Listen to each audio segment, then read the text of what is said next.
Bien, bonjour, bonjour à tous. On est ravis de vous retrouver pour ceux qui sont nos plus fidèles auditeurs et puis de vous proposer donc ce nouveau webinaire en partenariat avec les stations de Valloires, Valmeinier et Aurel de notre territoire. À la Comcom Maurienne-Galibier, on déploie une politique immobilière de loisirs qui a pour objectif de fournir aux hébergeurs et aux propriétaires des outils, des accompagnements, des tips, comme on dit aujourd'hui, des trucs et astuces pour les aider dans leur rôle d'hébergeur. Mais leur rôle d'hébergeur est fondamental pour chez nous parce que c'est l'activité majeure de notre économie. Et pour le dire de manière très rapide, pas de lit touristique, pas d'accueil, pas de tourisme et donc pas d'économie de notre territoire. Vous êtes donc des acteurs incontournables et pour ça, on a déployé toute une palette d'outils que vous retrouverez à la fois sur notre site internet Le Refuge du Loueur. Thomas, tu en diras deux mots tout à l'heure.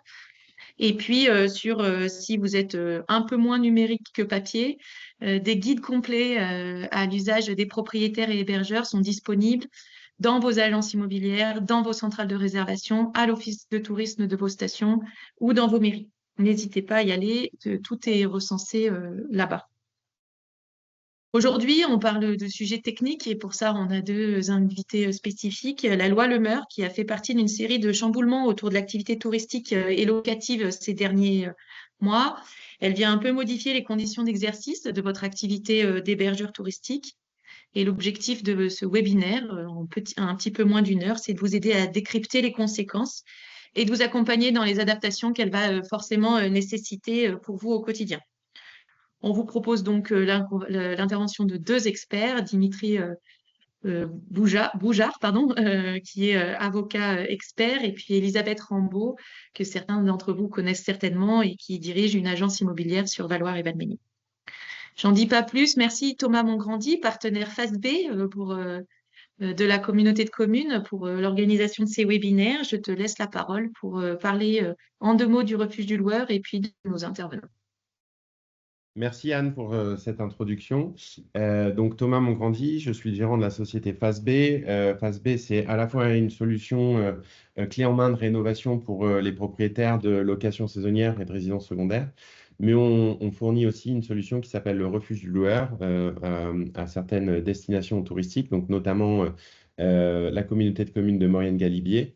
Le refuge du loueur, c'est quoi? C'est un site internet à disposition des propriétaires de ces destinations. Donc, typiquement, pour la communauté de communes de Maurienne-Galibier, vous devez voir mon écran.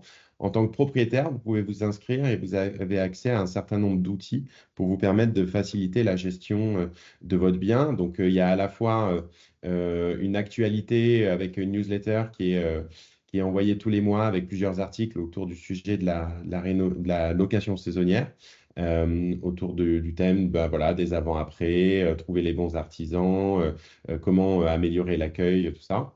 Un annuaire des professionnels pour vos besoins en termes d'intervention, de rénovation, de mise en location. Voilà, tous les professionnels qui sont inscrits sur le site et qui peuvent vous aider. Les web TV avec des événements qui sont organisés 4 par an et plus les replays des anciens événements sur des sujets qui vous concernent. Une assistance de vie travaux qui doit vous permettre de vous aider à trouver facilement des artisans pour des petits projets de rénovation de vos hébergements et faciliter l'amélioration du parc. Une rubrique documents utiles, taxes de séjour, enfin tout ce qui peut vous permettre justement à faciliter la gestion de votre bien. Et également une formation au geste de l'accueil durable proposée par Essentiem et WeGo Greener qui vous permet de trouver des accueils, des astuces pratiques pour limiter l'empreinte de votre hébergement. Voilà, on a fait un petit peu le tour. Et donc, n'hésitez pas à vous inscrire si vous ne l'êtes pas sur le site Le Refuge du Loueur. On pourra envoyer un lien dans le chat pour vous inscrire en tant que propriétaire. Donc, pour ne pas faire de redite, comme le disait Anne, on accueille aujourd'hui donc Dimitri et Elisabeth pour parler de la loi Le Meur et de ses implications, notamment avec au niveau de la loi et avec des applications, enfin, avec les impacts qu'on peut voir au niveau du territoire, donc de Maurienne-Galibier, donc Valoir-Valmélie. Merci Dimitri. Dimitri, donc vous êtes l'avocat investisseur, très présent sur les réseaux, référence un peu dans la matière du sujet de l'investissement locatif. Dans un premier temps, est-ce que vous pourriez, Dimitri, nous donner un peu le contexte d'évolution et les grandes applications de la loi Le Meur? Est-ce que c'est vraiment une loi anti-Airbnb et quels sont les grands axes qui ont été mis en place autour de cette loi, justement? Bien sûr, avec plaisir. Donc, bonjour à toutes et à tous. Je suis Dimitri Boujard, l'avocat investisseur. Je suis inscrit au barreau de Paris depuis 1995. Je suis moi-même investisseur immobilier depuis maintenant 25 ans. D'ailleurs, j'ai eu l'occasion d'aller à plusieurs reprises profiter de la station de Valloire, que j'aime particulièrement, qui est une station vraiment très agréable. Donc, je suis ravi d'être avec vous tous aujourd'hui, notamment à ce titre. Et puis, je suis présent sur les réseaux. Je commercialise un podcast pour investisseurs immobiliers qui s'appelle Le droit d'investir. Là, la location courte durée m'intéresse particulièrement parce que j'estime que c'est vraiment quelque chose de très agréable. Je ne la mets pas en opposition, contrairement à un certain nombre de personnes, par rapport à l'hôtellerie, parce que je considère pour ma part que la location meublée en courte durée constitue une offre complémentaire de celle de l'hôtellerie. Et je suis toujours un petit peu peiné de voir qu'il y a autant d'acrimonie vis-à-vis des loueurs en courte durée. J'ai coutume de dire qu'il est rare qu'une famille de 5 ou 6 personnes loue une chambre d'hôtel pour aller séjourner. Et donc, il y a des communautés, de la même façon, il n'y a pas de cuisine dans une chambre d'hôtel. Donc moi, je trouve qu'il y a 2 offres tout à fait complémentaires. Airbnb, puisqu'on appelle ça Airbnb, hein, c'est passé dans le langage courant maintenant. Airbnb étant, je le rappelle, juste une marque, au même titre que Booking ou Abritel. Donc, on a coutume de dénommer la location courte durée sous le terme Airbnb. Moi, j'appelle ça plus prosaïquement location courte durée, LCD. On adore les acronymes en droit immobilier, en fiscalité immobilière. Et donc, la LCD regroupe tous les types de location. Là, on est typiquement sur vos territoires sur la location meublée touristique et c'est quand même le tissu de l'activité économique. Il y a eu une explosion de l'offre de location meublée courte durée qui entraîne inévitablement une réglementation toujours plus abondante, puisqu'on avait quand même en droit immobilier des règles de base et on a maintenant une réglementation spécifique suite à l'adoption de la loi dite Le Meur, qui correspond au nom de la députée qui l'a largement portée, hein. Alors, elle n'était pas toute seule, hein, elle était rejointe par des députés. Ils ont appelé ça une loi transpartisane parce que presque tout le monde était d'accord pour voter cette loi. Cela dit, il y a désormais un cadre encore plus précis qui est constitué par cette loi Le Meur. Alors, on va revenir sur les principales mesures de cette loi. J'ai déjà eu l'occasion dans mes propres contenus d'en parler assez largement.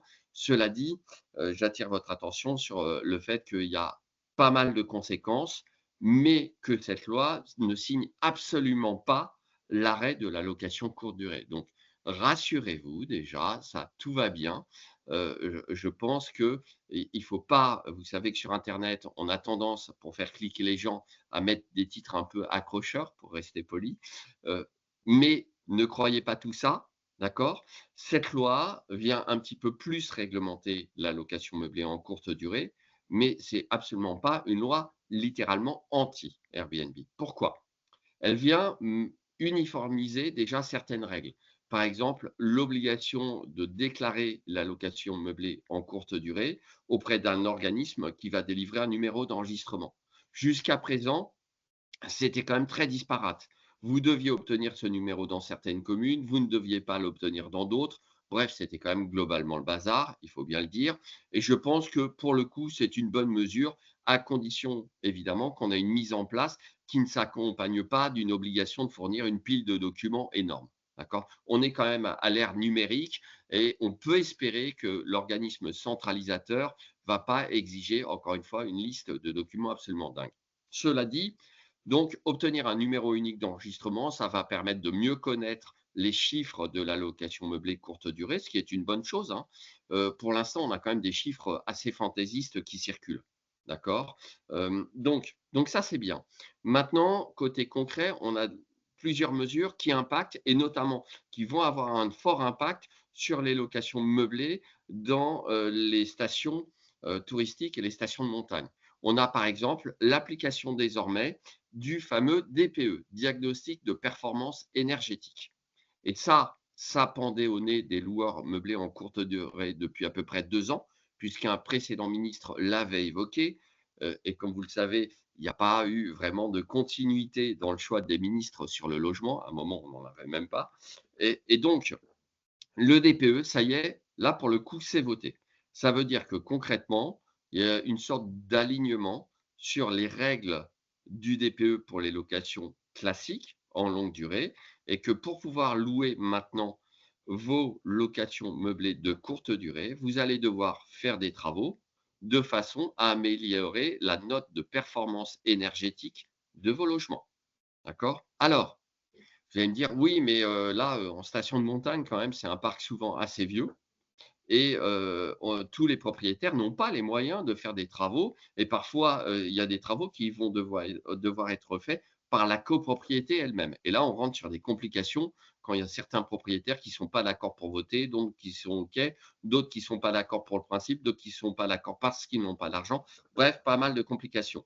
La bonne nouvelle dans tout ça et là, du coup, ça rejoint largement la bonne volonté des autorités, c'est que la règle sur le DPE ne va devenir bloquante pour pouvoir louer qu'à partir du moment où la commune va exiger la production d'un DPE avec une bonne note, si j'ose dire, pour délivrer une autorisation de changement d'usage.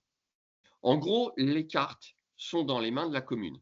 Ce qui veut dire que pour les communes de montagne qui disent: «Ouais, mais c'est peut-être quand même un petit peu, sévère, d'imposer à nos propriétaires d'être d'un seul coup là». Alors c'est vrai qu'on l'avait vu venir, hein, disons que la loi Lemeur, on l'avait vu venir, surtout les règles globales sur le DPE, ça fait quand même un moment qu'on en parle.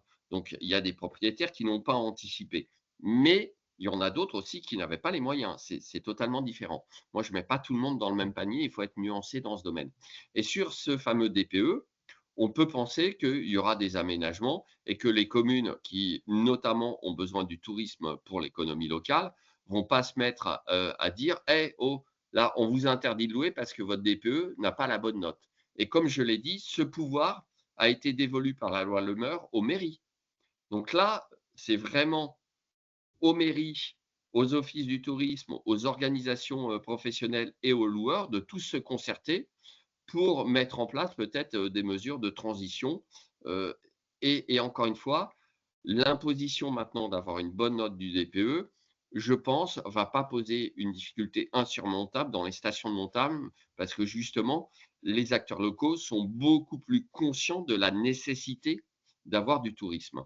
Évidemment, si vous prenez l'application du DPE à Paris, par exemple, puisque moi, je suis avocat en région parisienne, là, vous avez d'autres questions beaucoup plus idéologiques où la mairie de Paris va pouvoir, enfin, la mairie de Paris n'accorde plus d'autorisation de changement d'usage. Donc, comme ça, le problème est réglé. Mais disons que dans d'autres communes où il y a des questions un peu différentes, un peu plus idéologiques, ils vont pouvoir se saisir de l'imposition d'avoir une bonne note sur le DPE pour dire: «Eh, dis donc, vous êtes mal noté, donc nous, on ne vous délivre pas l'autorisation de changement d'usage». D'accord? Mais je pense que cette première question dans les stations de montagne va pas poser de difficultés insurmontables en raison, a priori, de la bonne volonté des mairies qui vont quand même pas se tirer une balle dans le pied. Je trouverais ça un peu étonnant, d'accord? Donc, on a un calendrier qui va être à peu près le même que celui pour les locations classiques et donc, là, pour normalement sont interdits à la location, même de courte durée, les logements classés en G. Donc j'ignore les statistiques, des notes dans les locations de montagne.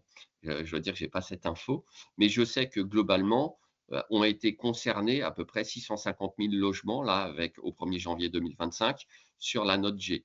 Ensuite, en 2028 seront interdits à la location les, logements classés en F et ensuite en 2034 seront interdits à la location les logements classés en E. Bon. Alors, vous allez peut-être me dire: «Oui, mais en fait, est-ce qu'on est bien sûr que le calendrier soit maintenu?» Certains ont cru pouvoir tabler sur le fait que ça arrivait et que ça allait faire sortir beaucoup de logements du parc et qu'ils allaient assouplir le calendrier. Ça n'a pas été le cas. Donc j'invite les propriétaires immobiliers à être prudents et à pas tirer de plan sur la comète et à se dire: «A priori, il va falloir respecter le calendrier».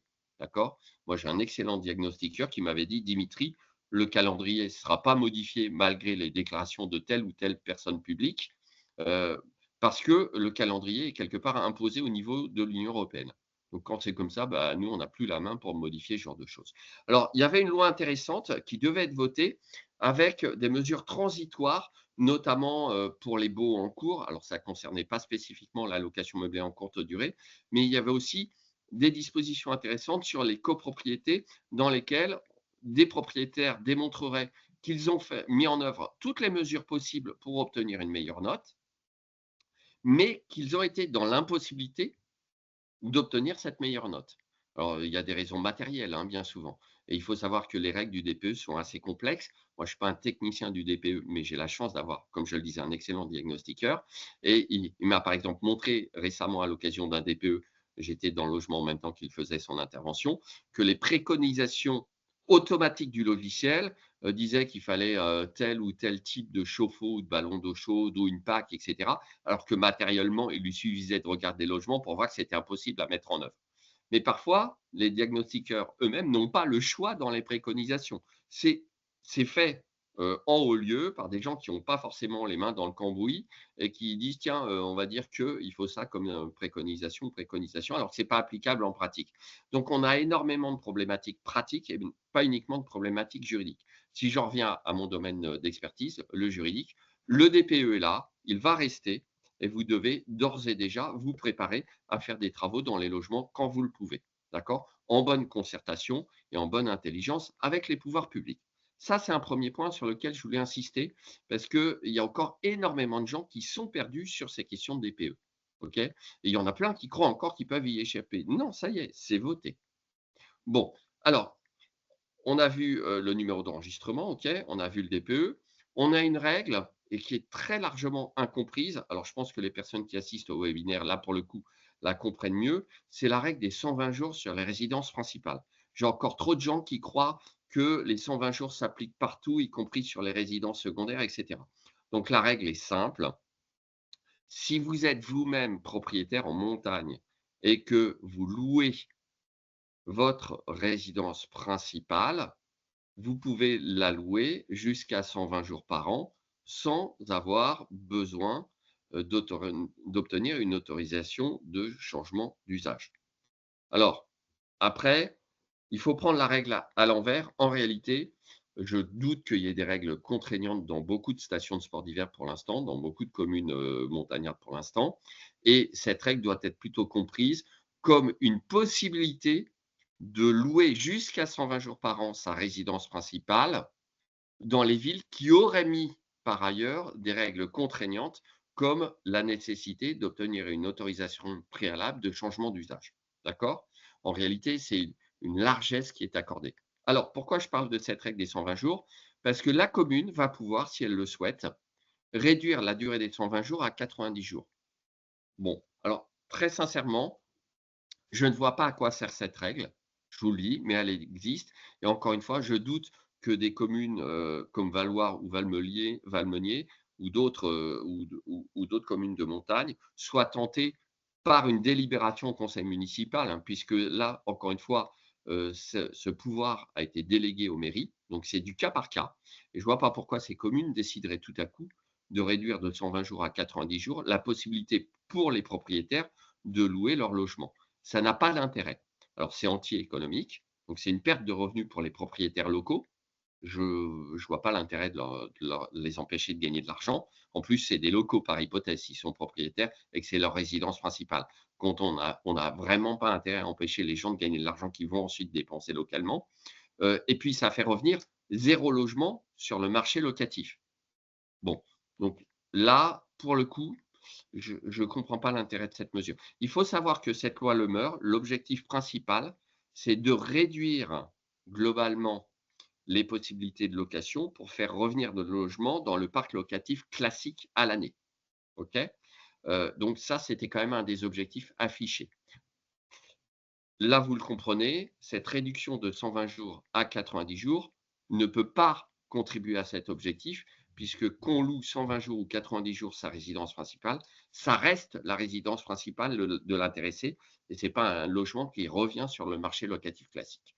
Donc, je voulais en parler quand même pour que les gens comprennent bien que finalement, cette mesure-là va pas tellement concerner énormément de monde, à part quelques communes qui prennent ça comme une mesure un peu punitive contre les loueurs en meublé. Autre règle qui, elle, peut être importante, mais finalement, vous allez voir qu'au bout de mon exposé, vous direz, bon, bah, la loi Le Meur, finalement, dans nos communes, va pas tellement nous impacter. Autre mesure qui pourrait être plus embêtante, c'est la mesure sur l'interdiction de faire de la location courte durée dans un règlement de copropriété. Bon, jusqu'à présent, dans la plupart des règlements de copropriété, pour pouvoir interdire la location meublée en courte durée, il fallait que la mesure soit votée à l'unanimité. Désormais, dans les zones tendues, cette mesure pourrait être votée à une majorité des 2/3 des voix. Donc 2/3 des votes et si je ne dis pas de bêtises, 2/3 des personnes présentes à l'Assemblée. Là, il faudrait vérifier la règle des 2/3. Mais en tout état de cause, là encore, c'est une possibilité élargie qui est donnée pour une assemblée, pour un syndicat de copropriétaires de voter une mesure anti-Airbnb. Mais je doute que dans la plupart des copropriétés de montagne où il y a énormément de locations touristiques, il y a beaucoup de gens qui soient tentés d'interdire la location touristique, justement. Je ne connais pas le taux de proportion dans les grands ensembles immobiliers montagnards de propriétaires occupants et de propriétaires bailleurs. Est-ce qu'on a des statistiques là-dessus? Je pose la question à tout hasard. Globalement, il y en a qui existent, mais on sait que, alors je prends des stations, ce qu'on appelle stations ex nihilo ou stations typiques de ski, on est quand même déjà sur 80% de résidences secondaires en moyenne, dans la grande moyenne. Voilà. Donc après, évidemment, il ne faut pas mélanger station et commune, c'est pas du tout la même chose, ne serait-ce qu'entre Valloires et Valménier, voilà, ou Saint-Michel-de-Maurienne, mais effectivement. Prenons le cas des stations qui nous intéressent aujourd'hui, c'est 80% de résidences secondaires.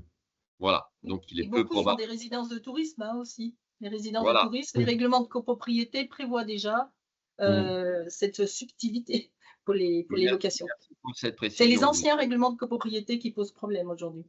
Voilà, tout à fait, vous avez parfaitement raison. Il y a encore quand même pas mal d'anciens règlements de C'est copropriété, ça. rédigés à une époque où tout ça n'existait pas, enfin pas C'est ça. Airbnb, puisque clairement ce qui est dans le collimateur, c'est la vision qu'ont certaines personnes d'Airbnb. OK? Et Heu, modifier le règlement de copropriété nécessite un vote en AG, comme vous le disiez justement, Dimitri, tout à l'heure. Et quelquefois, il y a des copros qui refusent. Hein. ah bah oui, ah bah oui, bien sûr, Quand on bien voit sûr le coût d'un règlement de copropriété à modifier. et les C'est un peu délais le problème aussi. Et en les délais. plus. C'est ça. Voilà, donc tout ça n'est pas simple. C'est pour ça que je dis pas de panique à bord. C'est pas parce qu'on assouplit un petit peu la possibilité d'interdire la location meublée en courte durée que ça va impacter beaucoup d'entre vous. En tout cas, je ne le crois pas. D'accord? En revanche, on a la loi Le Meur, donc avec un certain nombre de dispositions et il faut me faire signe, hein, Thomas, quand il faudra que je laisse la parole à Élisabeth parce que en tant qu'avocat, j'ai le tort d'être peut-être un peu parfois bavard sur tous ces sujets. En 5 minutes revanche, à peu près. OK, encore 5 minutes. En revanche, vous allez avoir une nouvelle problématique qui, elle, va être plus liée à la modification un peu subtile qui a été opérée par, les changements des critères de la para-hôtellerie. Donc là, on aura d'autres problématiques, ça fera peut-être l'objet d'un autre, webinaire parce que, la modification des critères de la para-hôtellerie pour les personnes qui feraient des locations inférieures pour des séjours de moins d'une semaine donc, vous allez cocher plus facilement les critères de la para-hôtellerie et vous qui étiez loueur en meublé avec une activité civile, si vous passez sous un statut de para-hôtelier, vous allez vous retrouver donc à exercer une activité potentiellement commerciale qui elle-même va entraîner des problèmes supplémentaires en ce qui concerne le psychodrame actuel du seuil de TVA. Puisque la para-hôtellerie, pour le coup, est une activité soumise à la TVA, contrairement à la location meublée de courte durée classique, qui est une activité civile qui n'est pas soumise à TVA. D'accord? Donc là, nous, on fait un focus loi Le Meur aujourd'hui, aspect juridique. Je n'ai pas le temps, malheureusement, d'aborder aussi les aspects fiscaux. Simplement, j'attire aussi votre attention quand même que cette loi Le Meur a eu un impact fiscal et que pour les personnes qui étaient en micro BIC sur de la location meublée non classée, le seuil a été abaissé drastiquement, puisque maintenant, vous ne pourrez rester en micro BIC que jusqu'à concurrence de 15 000 € si vos logements ne sont pas classés. Ça reste sur un seuil beaucoup plus élevé si vos logements sont classés. Donc, attention, faites bien attention à ça, parce que potentiellement, dès que si vous avez plusieurs logements et que vous dépassez 15 000 € par an, vous allez devoir passer au réel. Donc, c'est plus du tout la même chose, hein. Les règles, vous allez devoir prendre un expert comptable alors, pour certains d'entre vous, ça sera peut-être intéressant, pour d'autres, ça le sera moins. Donc, j'attire votre attention parce que ces dispositions des seuils fiscaux sont incluses dans la loi Le Meur et sont des dispositions qui s'appliquent au 1er janvier 2025. Voilà. Je n'ai pas le temps, malheureusement, d'entrer dans l'ensemble des autres détails de la loi. Il y a eu aussi une modification, une possibilité pour des nouvelles constructions dans certaines zones d'imposer que le permis de construire soit déposé pour de l'habitation principale. J'avoue que parfois, je me perds un peu dans tout ça. On a des dispositions un petit peu baroques, du style, si vous louez à un voyageur un logement insalubre ou indécent, la loi Le Meur prévoit l'obligation de rembourser le voyageur. Alors déjà, il faudrait quand même être un peu bizarre pour louer à des voyageurs un logement insalubre. OK. Mais bon, il y a peut-être des filous qui font encore ça. Les Ça doit marchands de être sommeil. des marchands de sommeil. Je ne suis pas sûr qu'il y ait énormément de marchands de sommeil dans Non, vos territoires. pas Voilà. sur nos territoires. Non, pas sur vos territoires. Et puis en plus, vous allez rembourser. Alors déjà, qui va contrôler tout ça? Et puis en plus, comment on va faire pour rembourser le voyageur qui a séjourné une semaine et qui vient des États-Unis ou du Japon? Enfin bref, des dispositions qui, à mon avis, sont des dispositions un peu cosmétiques qui n'auront pas de réelle portée. Voilà. Dernier point, attention aussi pour toutes les personnes qui opéreraient tout ça via des intermédiaires.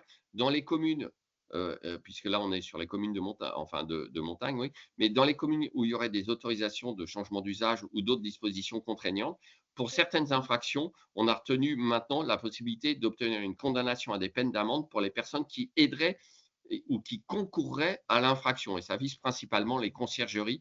Donc, si parmi vous, il y en a qui ont la casquette loueur et la casquette conciergerie, je vous invite évidemment à vous renseigner plus précisément sur le rôle et la responsabilité accrue des conciergeries.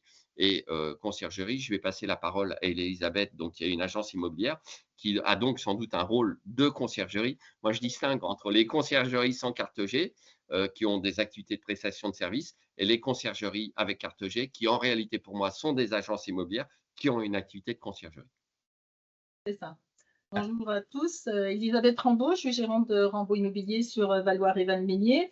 On a également une agence en Bas-de-Vallée pour tout ce qui est les locations classiques, comme disait Dimitri tout à l'heure. Donc effectivement, l'impact du DPE que tout le monde connaît et qu'on a relaté juste avant impacte particulièrement nos stations de ski, puisque nous louons essentiellement en location de courte durée avec des passerelles. Les passerelles auxquelles on risque d'être amené si Airbnb, Abritel et compagnie nous imposent le DPE, le fournir du moins. Le problème, c'est que dans quel délai on va nous le demander, et si on nous le demande, on ne sera pas dans capacité de le fournir là, dans peut-être même l'année qui suit, parce que compte tenu des petits problèmes évoqués juste avant, le problème, c'est isoler les immeubles en passant par le vote de copropriété. Et avant de faire les travaux, ça sous-entend pour les syndics remplir une cagnotte. Et remplir une cagnotte en copropriété, ça ne se fait pas du jour au lendemain. En général, isoler un immeuble et faire ce qu'on appelle un audit énergétique complet d'une copropriété avec un plan pluriannuel qui est voté, ça nécessite pratiquement entre 2 à 5 ans de placement avant de commencer les travaux. C'est le problème. C'est pour ça que beaucoup de propriétaires ne seront pas sans doute en mesure de pouvoir financer. Bon, le financement peut se faire aussi avec des aides au financement pour les copropriétés, mais c'est un gros problème. C'est lourd pour les syndics, en tout cas. Une petite question, Elisabeth, et par rapport à ce qu'a Oui. dit Dimitri. Moi, je pensais que la question du DPE, elle était pour tout le monde. Et Dimitri, vous avez commencé par dire, finalement, la question du DPE, finalement, de ne pas pouvoir louer une location saisonnière si elle est en DPEG, c'est la, ou alors j'ai mal compris, c'est la mairie qui décide de C'est la l'appliquer. mairie, oui. Mais pour l'instant, le flou est complet. Là. En ce moment, on ne sait même pas qui La fait quoi, position de la comment. mairie. Ben, la position de la mairie, sur toutes nos mairies, pour l'instant, on ne connaît pas encore, pour l'instant. Il n'y a rien Donc, qui a. mais Il Elisabeth a n'y a eu raison. aucune délibération là-dessus, hein, en tout cas. Elisabeth a raison. Si jamais les pouvoirs publics, par exemple, disent à Airbnb en faisant pression, dites donc, On il y vous a un autre impose, moyen de contrôle aussi, et vous c'est allez ça. demander pour accepter les annonces qu'on vous fournisse le DPE, bah là, ça sera, même si la mairie ne le demande pas, ça va être compliqué de passer par les plateformes. Donc, Elisabeth a parfaitement raison. Ceci étant, je ne suis pas super inquiet non plus, parce qu'ils ont déjà mis des années à coopérer en matière fiscale pour transmettre les informations fiscales. Donc, le fisc leur a tordu le bras, mais là, c'était financier.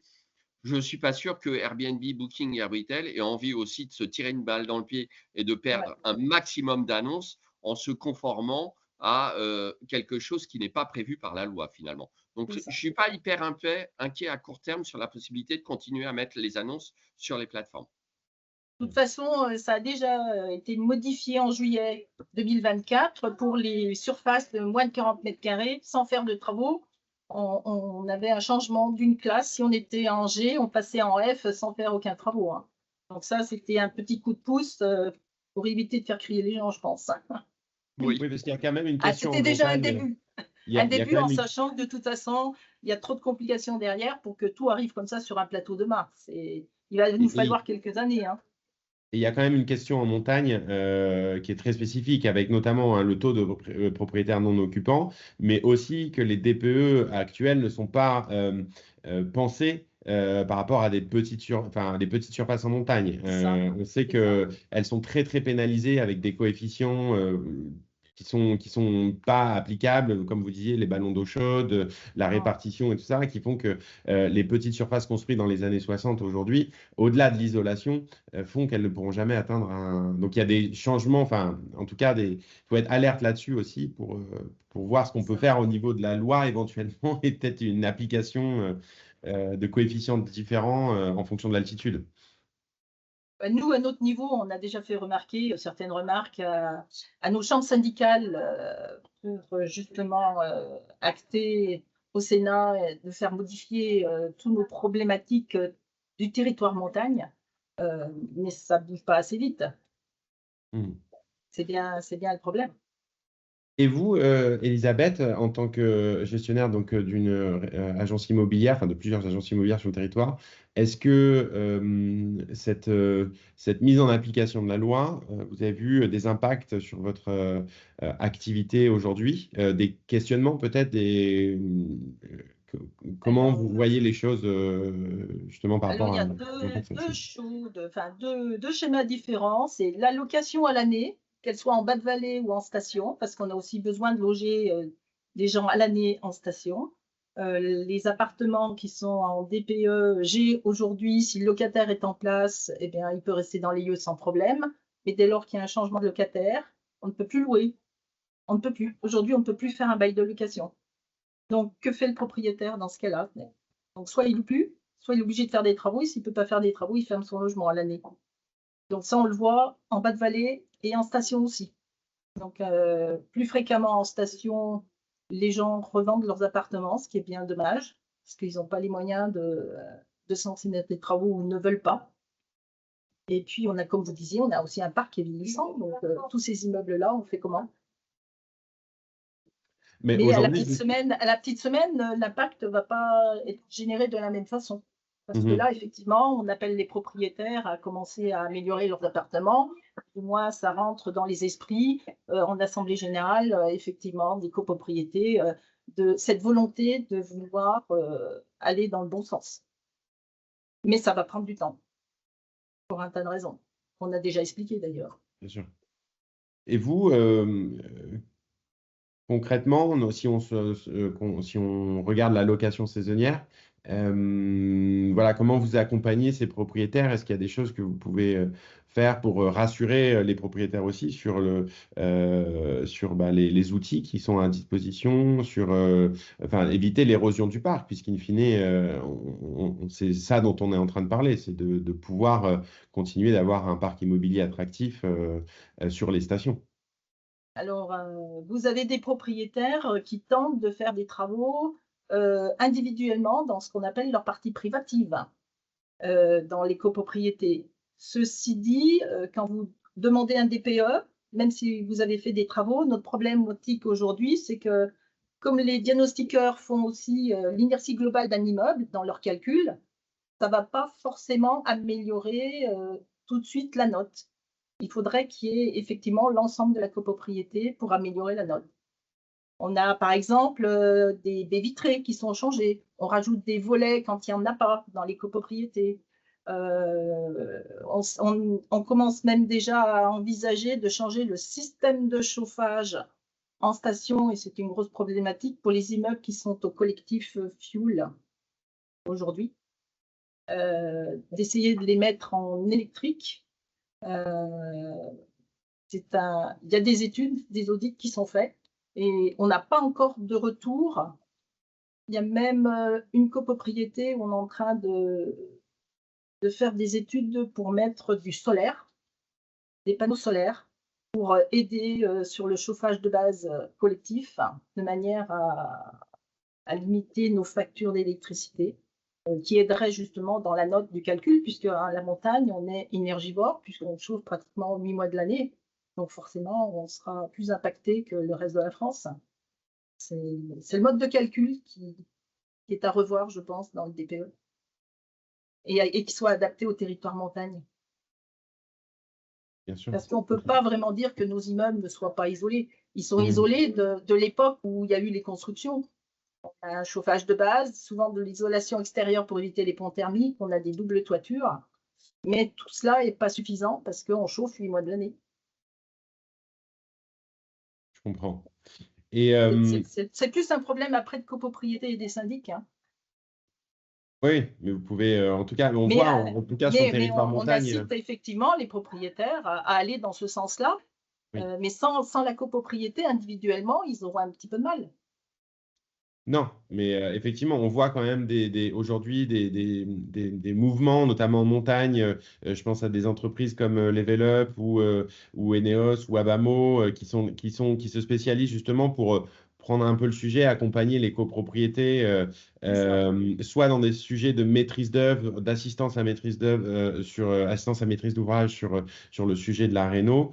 On voit aussi également des projets, alors je ne sais pas s'il y en a sur Valoir, mais des projets de surélévation ou d'extension qui permettent de financer aussi la rénovation énergétique. Est-ce que c'est des choses qu'on voit qui peuvent être portées comment dire, lors de l'AG, lors du jour de l'AG? Est-ce que c'est des choses qui existent? Alors, toutes ces aides pour les syndics, il faut pouvoir faire 35% d'économie, sinon vous n'y avez pas droit. Vous le savez aussi, ça. C'est un peu. Il y a cette question-là qu'il faudrait quand même revoir sur le territoire montagne. Donc, votre point, c'est qu'il y a quand même, malgré la présence on va dire, de la voix de la montagne dans la réflexion Le Meur, ces éléments n'ont pas été forcément pris en compte par rapport à des spécificités. Pas forcément pris en compte, c'est ça. Il faudrait effectivement un tour de table avec les acteurs économiques montagne. Et comment les propriétaires d'aujourd'hui qui assistent à ce webinaire peuvent peser, faire entendre leur voix? Est-ce qu'il y a des moyens de dire, nous, propriétaires en montagne, je parle de Valoir, Valménier, mais finalement de toutes les Alpes, de toutes les montagnes, de toutes les stations. Tous les massifs et Pyrénées également compris. Est-ce qu'il y a aujourd'hui des possibilités, je ne sais pas, là c'est vraiment une question ouverte, de faire peser un peu la voix de ces propriétaires-là Après, il y avait eu, fut un temps, une piste qui avait été donné, je me rappelle plus qui était cette personne d'ailleurs, c'était d'avoir un DPE montagne, mais qui soit par rapport à Paris ou la Côte d'Azur. Par exemple, FG à la montagne, ça serait du E ou du D sur des Paris ou la Côte d'Azur, parce qu'on n'a pas les normes de construction qui nous sont imposées à la montagne. Mhm. Donc, Il y a la un solution, pardon. Pardon, il Allez-y. y a un organisme, hein, enfin le côté pour faire entendre sa voix. Bon, on a l'Union nationale des propriétaires immobiliers, mais je ne suis pas sûr qu'il soit ultra en pointe sur le sujet du DPE en montagne et sur la location meublée. Mais on a aussi le SPLM, syndicat des Ouais. professionnels de la location meublée, qui prend un peu d'ampleur, qui se développe et qui, à mon avis, est une piste à creuser pour toutes les personnes qui font de la location meublée, parce que la location meublée touristique en montagne, c'est de la location meublée avant tout. Ah, mais Donc, Mhm. donc, il faut peser, il faut que les personnes adhèrent à ce genre d'organisme, justement pour faire entendre leur voix, hein, si on va dans ce sens-là. Parce que si on fait chacun dans son coin, je veux dire, Madame Lemeur, c'est pas une professionnelle de l'immobilier, on le sait très bien, hein. Maintenant, elle a été nommée à l'ADNA, elle a un super poste, elle fait des posts LinkedIn sur Internet, mais je ne sais pas trop ce qu'elle fait d'autre. Et bon, elle a été nommée députée, donc très bien. Mais on a pris quelqu'un qui foncièrement n'était pas dans le domaine de l'immobilier pour faire ça. Quant aux autres députés qui ont porté la loi dite Lemeur, par exemple, député basque, Esquinazi ou quelque chose comme ça, je ne suis pas sûr qu'à Bayonne, on ait les mêmes problématiques qu'à c'est Valois ça. en termes de DPE. Donc forcément, euh, voilà, on se trouve avec des lois qui ne sont pas adaptées ou qui n'ont pas pris en compte certaines considérations. De la même façon que dans la loi Lemeur, ils n'ont pas consulté certains de mes confrères je pense à l'un d'entre eux en particulier, qui rigolait en disant « Je ne comprends pas pourquoi on ne me consulte pas, moi, professionnel, des règles de l'allocation meublée fiscale pour élaborer une loi qui contient des dispositifs fiscaux. » Ben non, tout ça n'est pas concocté par des gens qui sont en prise avec la réalité, ce qui nous donne des DPE qui sont les mêmes partout sur les territoires en France, alors que c'est manifestement pas le même climat et qu'avec des choses, des règles de calcul, parce que le logiciel de calcul, il est imposé, hein, tous les diagnostiqueurs, qui est modifié incessamment et qui donne des trucs absurdes. Voilà. Parce qu'il n'y a pas de gens qui fassent le lien entre la réalité du terrain et l'élaboration des mesures. Je vous rejoins parfaitement, Dimitri, là-dessus. Peut-être juste parce qu'il nous reste, oui, juste, sauf si tu avais une question spécifique sur ce point-là, Thomas. Peut-être juste là pour les propriétaires qui sont autour de la table et qui ne vont pas changer les lois d'ici demain matin, leur rappeler que il y a effectivement cet enjeu de rénovation énergétique qui est complexe, qui est apporté à l'échelle de la copropriété, qui s'inscrit tout de même dans un travail à faire, je pense, au niveau des stations de montagne qui a été engagé par les pouvoirs publics de la transition. Que rénover énergétiquement les bâtiments, c'est aussi faire des gains économiques pour chauffer moins cher. Et que dans un écosystème où on dépend de l'impact du changement climatique, il y a forcément une petite sensibilité, à mon avis, à ce genre d'enjeu. Je ne remets pas en cause les capacités financières et organisationnelles que ça nécessite. Vous dire aussi, Thomas l'a pas dit parce qu'il est là en tant qu'animateur, mais que dans le cadre de la politique mobile et loisirs, on a déployé quelques outils, ou en tout cas, on a essayé d'appuyer les propriétaires dans justement cette organisation pour essayer de pousser les choses au niveau des syndics pour rénover les copros. Thomas est aussi missionné pour accompagner des propriétaires dans leurs travaux quand il s'agit de mettre en place.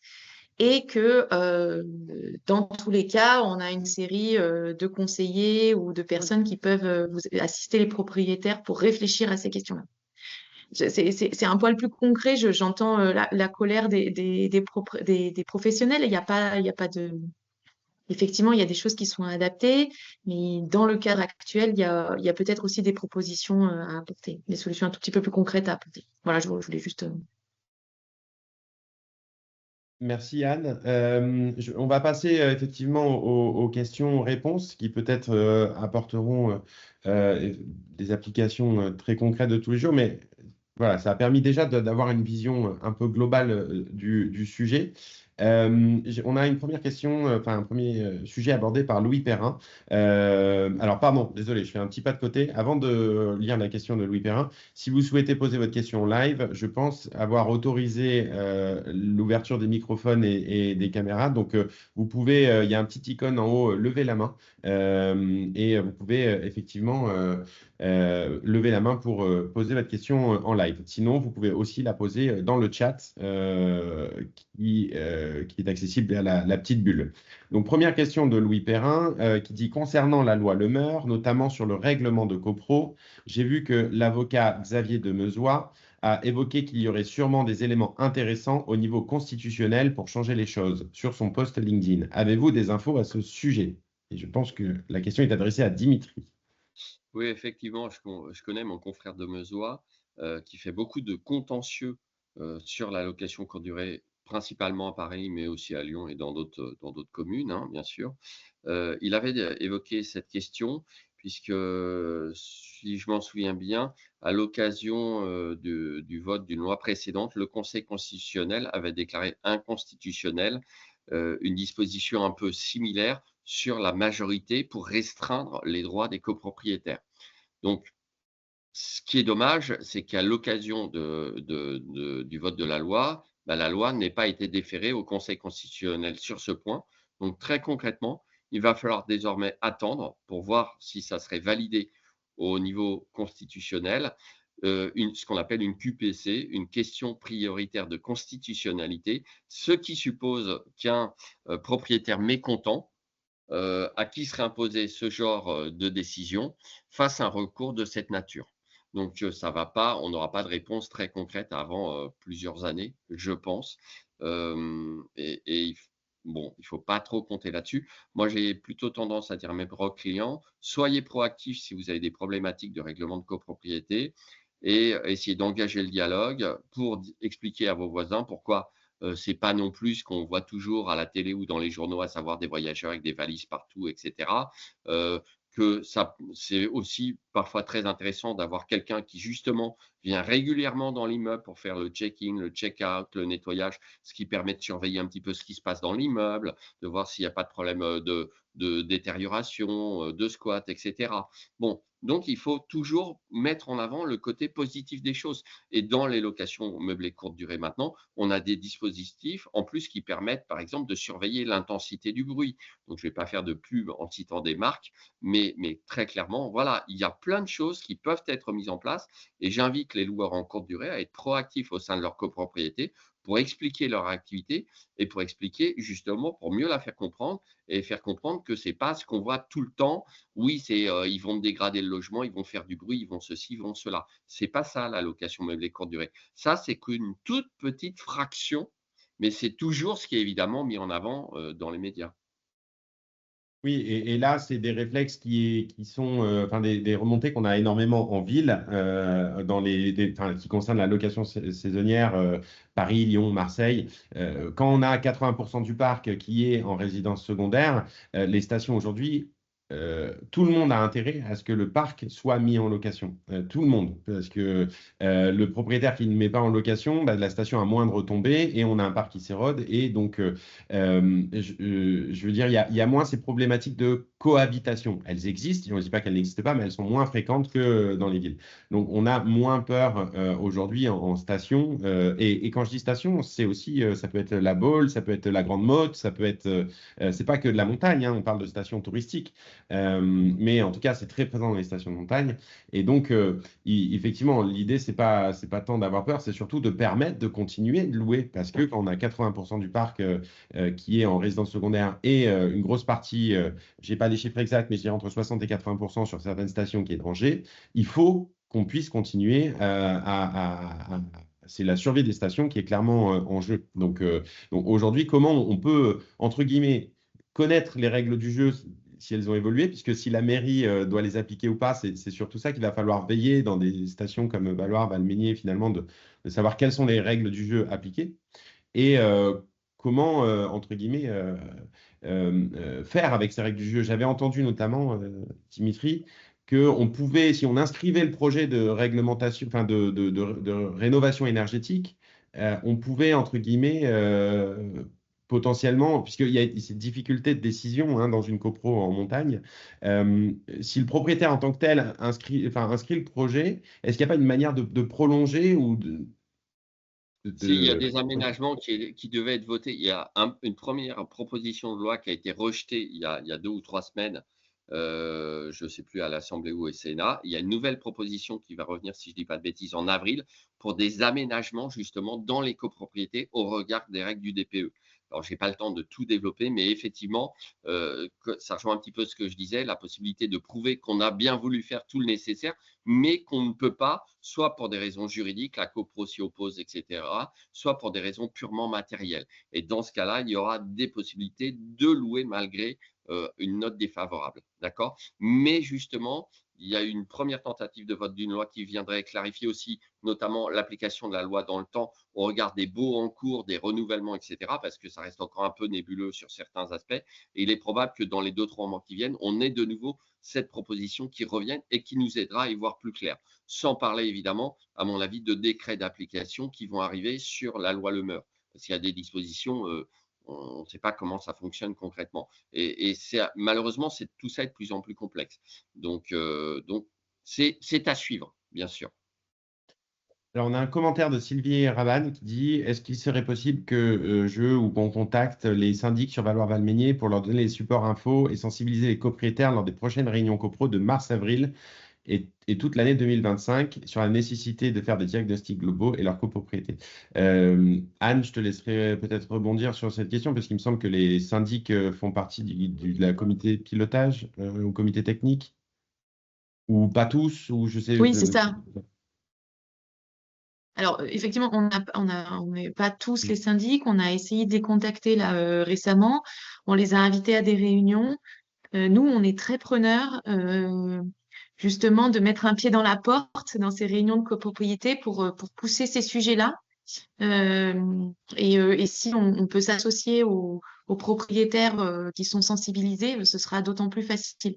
Mais on est justement en recherche d'opportunités pour venir porter ce discours-là dans les copros. Donc, n'hésitez pas à revenir vers nous donner la date, nous sensibiliser, etc., pour qu'on puisse pénétrer ces assemblées le plus possible. Et transmettre les informations, l'actualité des refuges du loueur aussi aux différents syndics pour qu'ils puissent être transmis aux propriétaires. C'est déjà fait. Oui, c'est une démarche qu'on a entreprise. C'est obligatoire. Les syndics doivent intégrer la question pluriannuelle de travaux dans toutes leurs PV, dans toutes les convocations là maintenant. Oui, le PPT, oui. Mais il faut commencer par un audit global de la copropriété pour savoir qu'est-ce qu'on va décider comme travaux. Donc, c'est pour ça que ça va être assez long. Il y a, je sais qu'il existe en tout cas en Tarentaise un dispositif qui s'appelle Coach Rénov, qui vise justement à faire de l'AMO sur cet avant-projet. Peut-être que des choses peuvent naître et évoluer sur la Maurienne. Mais c'est déjà en place. Hein. C'est le même dispositif que Coach Rénov. Il y en a, ça existe. Ouais, Hygiène aux âgés, commence déjà à intégrer psychologiquement les peut-être qu'on peut en parler alors. Ouais. Peut-être que c'est justement en parler. Est-ce que vous connaissez les dispositifs qui peuvent être sollicités?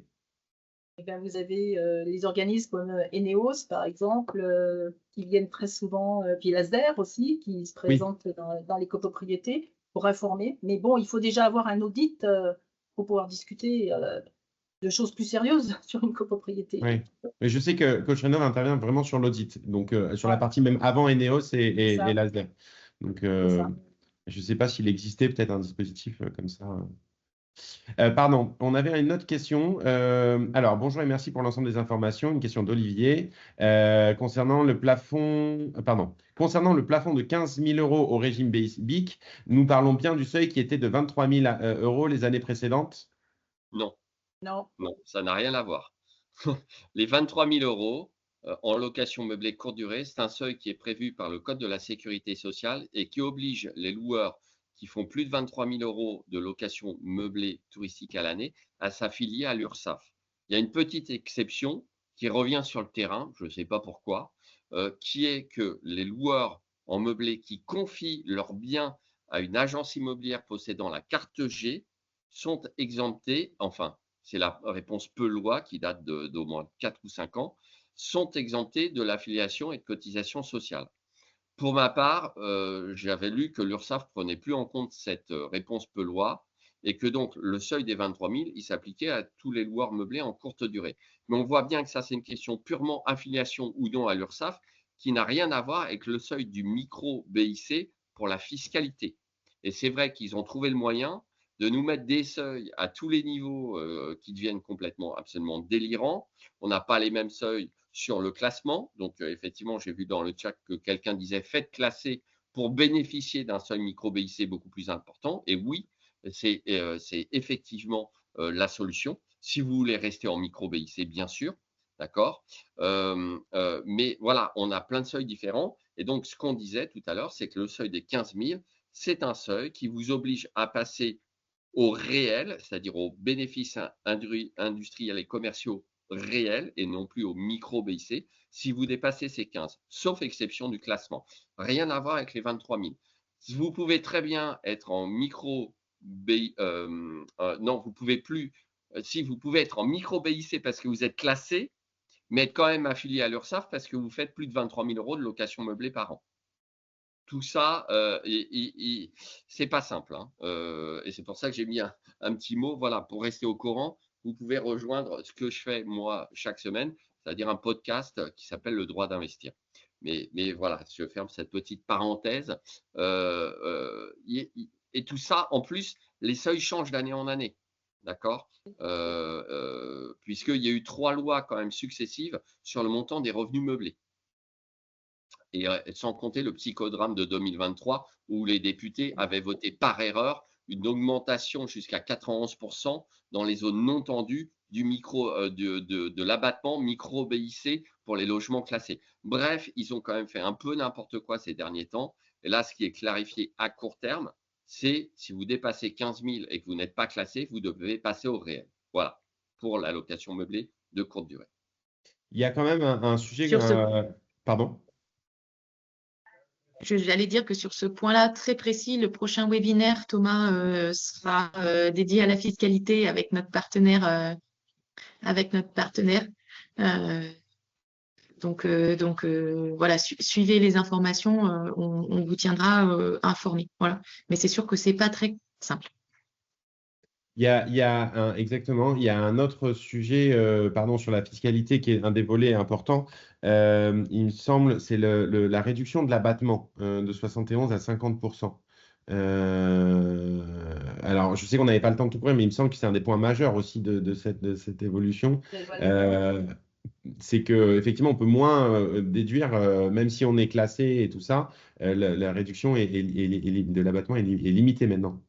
Tout à fait, et tout à fait. Alors, ce qui est paradoxal, c'est qu'ils ont imposé de nouvelles contraintes qui pèsent lourdement sur vos territoires, par exemple sur le DPE, et que dans le même temps, au lieu d'inciter les gens et de leur donner plus de moyens financiers, par exemple pour rénover, ils ont alourdi la fiscalité. Et tout ça vient un petit peu s'entrechoquer. Bon, malheureusement, on doit faire avec. On n'a pas trop le choix et j'ai tendance à conseiller à beaucoup de mes clients maintenant qui font de l'investissement immobilier. Alors, ça ne concerne pas les propriétaires actuels, mais pour les nouveaux investisseurs, moi, la tendance que je vois pour 2025, 2026, 2027, c'est plutôt de l'achat en SCI à l'IS, même pour faire la location meublée en courte durée. Il y a d'autres conséquences fiscales à la revente, mais comme ils viennent en plus de changer l'imposition des plus-values pour les loueurs meublés en nom propre, disons que la SCI revient un petit peu sur le plan de la fiscalité des plus-values, elle devient moins pénalisante. Tout ça sont des sujets beaucoup plus globaux, mais voilà, il faut, soyez conscients, vous qui nous écoutez, que les sujets de fiscalité vont continuer à évoluer en 2025 et 2026. C'est à peu près immanquable. Dans tous les cas, un des enseignements principaux qu'on a aujourd'hui, c'est que la première réflexe, c'est de faire classer son bien. Ah oui, c'est impératif. Oui.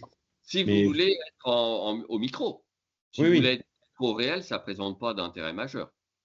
D'accord. Enfin, Mais sauf si dans la Elisabeth. dynamique, en tout cas, pour faire porter la voix aussi de la location saisonnière, le fait de montrer des chiffres réels sur les biens classés et l'état du parc permet d'avoir une meilleure vision, je pense, parce que c'était quand même enfin, c'est quand même un des problèmes aujourd'hui qu'on a, c'est le manque de visibilité sur les chiffres réels du meublé de tourisme versus les locations saisonnières sur l'ensemble du territoire. Je reprends les questions, pardon. On a une résidence je crois, Madame ou Monsieur Chalère. Bonjour, les résidences de tourisme sont-elles concernées par la loi Le Meur? Ça rejoint justement le fait qu'il y ait beaucoup de, Tout ce le que vous monde dit est concerné. Elisabeth. Tout le Pardon? monde est concerné par la loi Le Meur, y compris les résidences de tourisme, qui ne sont pas forcément très bien classées, ceci dit.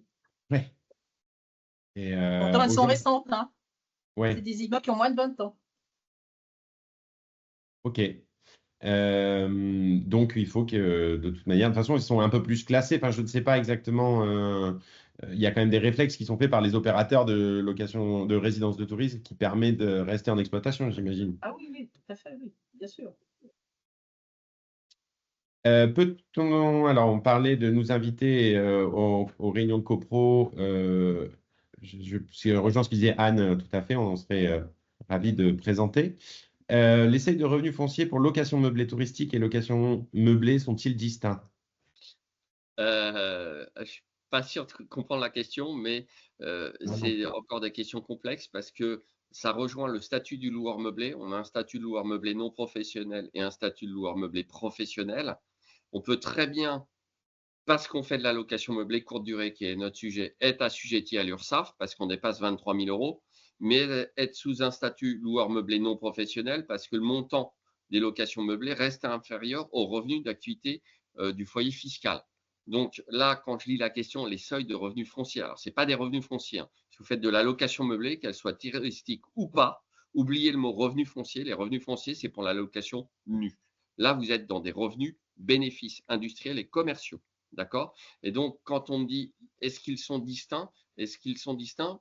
Pourquoi? Et si c'est est-ce qu'on calcule de l'URSSAF uniquement sur la location meublée courte durée et pas sur la location meublée longue durée à l'année, j'ai tendance à dire que oui, mais il faudrait que l'expert comptable soit en mesure de distinguer les deux activités. Si c'est maintenant pour des questions, par exemple, de TVA avec de la para-hôtellerie, qui sont des questions qui vont arriver très vite, hein, ça va concerner de plus en plus de monde. Là, on se pose même la question de savoir si on va devoir appliquer de la TVA sur l'ensemble des séjours, qu'ils soient parce que certains sont inférieurs à une semaine, qu'ils soient inférieurs ou supérieurs à une semaine. Donc, quand je vois cette question, je dois dire que je ne peux pas répondre plus que ça. Je ne sais pas quel est le champ exact de la question en réalité. Pour information, dans le replay et en diffusion sur le site du refuge du loueur, on mettra les coordonnées des personnes qui sont intervenues, qui pourront vous contacter si besoin de conseils supplémentaires sur les sujets. Oui, n'hésitez Question, pas, c'est mon activité principale. Je suis avocat, investisseur, conseil pour investisseurs. Je ne fais que ça. question de Sébastien Garçon. Peut-on s'attendre à une future dévalorisation de nos biens avec une DPE qui sera de plus en plus contraignante? Là, c'est plutôt Elisabeth. Pour l'instant, le DPE, même s'il est FG, ne nous empêche pas ni de louer ni de vendre les appartements. Ça n'a aucun impact pour l'instant. On sait tous que de toute façon, c'est appelé à être modifié et à évoluer. Toutes ces règles, elles vont aller dans le bon sens, mais ça va prendre du temps, mais ça va évoluer. Et puis, il y a aussi le fait que vous soyez dans des mairies très concernées par l'activité touristique qui n'ont donc pas intérêt à appliquer, enfin, à avoir le pouvoir de décision sur le sujet. Et voilà. Et d'ailleurs, nous, on le voit, alors Phase B, on travaille partout en France et beaucoup dans les Alpes. Et on le voit aujourd'hui que les stations dynamiques aujourd'hui continuent de gagner en attractivité. Alors oui, on vient acheter plus de la neige sur certaines stations de très haute altitude, mais Valloires, Valménier font partie des stations attractives aujourd'hui, bien positionnées sur ce sujet. Donc on constate en tout cas une attractivité qui ne descend pas sur ces biens-là. C'est ça. Exactement. Alors, il y a d'autres territoires où effectivement, ça entraîne une dévalorisation, mais pas sur, à mon avis, les vôtres, où de toute façon, les possibilités de construction ne sont pas infinies. Donc, il n'y a pas de foncier ou très peu disponible quand même dans pas mal de communes. Et du coup, bah, les prix ne sont pas tellement impactés par ça. Par contre, il y aura d'autres territoires où oui, là pour le coup, et c'est plus large, le DPE permet de négocier des rabais sur les prix, c'est clair. Mais pas sur notre sujet du Pas jour, sur la montagne. pas sur la montagne, exactement. Il y avait une petite précision qui peut être intéressante de connaître pour les propriétaires, c'est justement par rapport à la para-hôtellerie et les cas de service qui fait que justement on passe d'un service para-hôtelier ou pas. Est-ce que vous pourriez revenir dessus concrètement? Il y a l'histoire des petits déjeuners, des ménages, voilà, peut-être. Ouais, en 2 minutes alors. 4 services, sur la para non, mais c'est j'ai encore du temps, mais c'est pour les personnes qui nous suivent. Donc, il y a 4 services de para-hôtellerie. L'accueil, même non personnalisé de la clientèle, le petit déjeuner, le ménage et le linge. Jusqu'à août 2024, il était difficile d'être para-hôtelier puisque vous cochiez toujours l'accueil des clients, même non personnalisé. Mais par contre, il fallait faire le ménage pendant le cours du séjour des occupants et il fallait également changer le linge pendant le cours du séjour des occupants. Et quant au petit déjeuner, il était rare qu'on apporte le petit déjeuner ou qu'on fournisse le petit déjeuner. Dans les gîtes et chambres d'hôtes, où il y a souvent des salles communes pour les petits déjeuners, là, ce critère était souvent coché en revanche.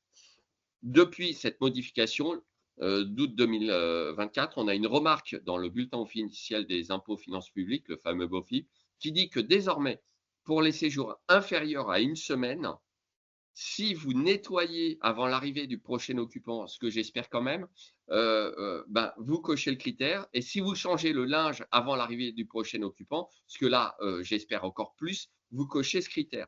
Donc, accueil non personnalisé, un critère pour des séjours de moins d'une semaine, et là, je pense qu'ils ont mis à dessein moins d'une semaine, puisqu'à la montagne, c'est normalement des séjours d'une semaine.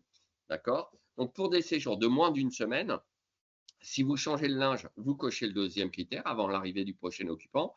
Et toujours pour des séjours de moins d'une semaine, si vous nettoyez avant l'arrivée du prochain occupant, ce qui est le cas aussi, vous cochez 3 critères sur 4 et vous passez sous un statut de para-hôtelier. C'est l'état actuel de la loi positive. Il y a un recours qui a été engagé contre cette modification administrative au BOFIP, puisque c'est ni une loi ni un décret, ce qui veut dire que hors station de montagne, l'immense majorité des loueurs courte durée qui font des séjours de 1 jour, 2 jours, 3 jours, 4 jours, 5 jours, 6 jours, vont passer sur un statut de para-hôtelier avec pour conséquence première l'application potentielle de la TVA et le psychodrame des seuils de la TVA actuelle. Et là, je n'aurai pas le temps de développer. Merci Dimitri. Avant de clore ce webinaire, est-ce qu'il y a éventuellement une dernière question?